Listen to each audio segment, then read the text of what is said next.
Episode 2, The Forced Bride. The village had never been this loud. Women sat in groups whispering. Men stood by trees shaking their heads. Children ran barefoot, giggling as they repeated what they'd heard at home. "Amarachi? Marrying that sick man?" one villager asked, puzzled. "Is she desperate?" Another villager wondered, curious. A third villager spoke sarcastically. "What is wrong with her? What's in it for her Seth?"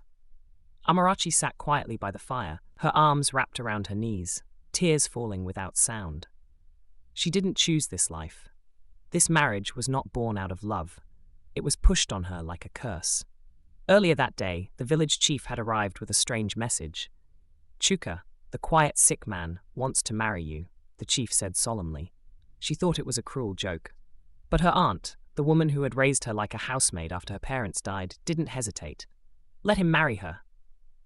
If he dies tomorrow, she'll become a widow with a house. That's even better than this shame of living under my roof," her aunt said coldly. Her bride price was collected like pocket change. There was no celebration, no rice, no dancing.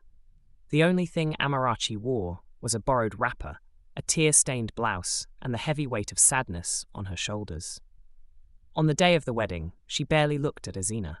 He stood under the mango tree in front of the village elders, dressed in clean clothes that hid the life he used to live. His eyes were calm, his hands steady, his words few.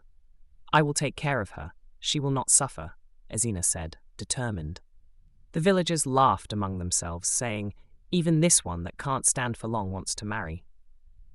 But Azina didn't flinch. He wasn't marrying to impress anyone.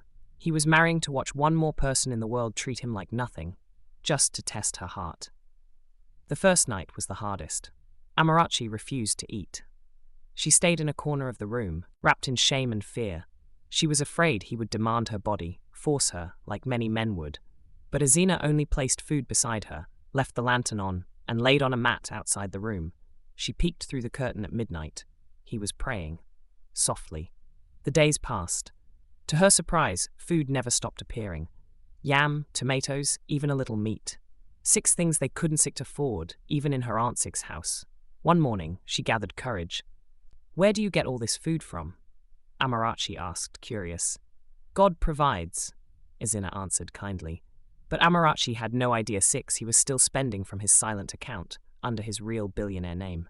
Then it happened. While sweeping the backyard one hot afternoon, Amarachi collapsed. Her legs gave out. Her head hit the hard ground. She woke up in a white room, confused, dizzy, and saw him by her side, holding her hand. He didn't speak. He didn't cry. But there were tears on his cheeks. "I thought I lost you," Azina said, his voice emotional. "Why do you care so much?" Amarachi asked weakly. He looked away as if holding back something heavy. "Because you're the first person who never asked me what I had, only who I am," Azina said seriously. Amarachi cried. Not because of pain, but because for the first time, someone cared for her without touching her, without using her, without shaming her. That night, she served him food with her own hands. For the first time, she smiled. She didn't know what tomorrow would bring.